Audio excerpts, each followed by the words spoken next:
आज हामी यहाँ स्क्रैप लोड गर्दैछौँ।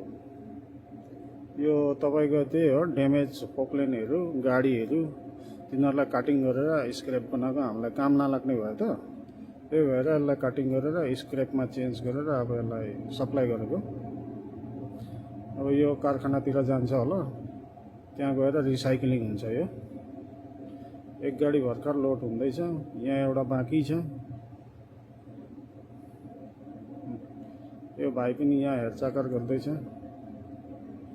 लु है लु, यो अलिक ठुल्ठुलो भारी चाहिँ तपाईको हाइड्राले उठाएको। अनि यो मसिनोहरू हलुकाहरू त मान्छेले उठाउँदैछ।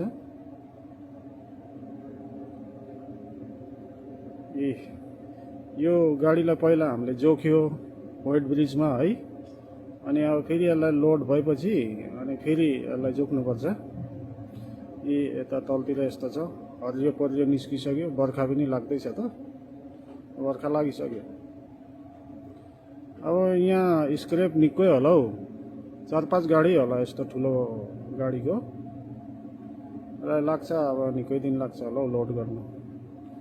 यता तलतिर हाम्रो ब्रेक छ, सुत्ने खाने ठाउँहरू।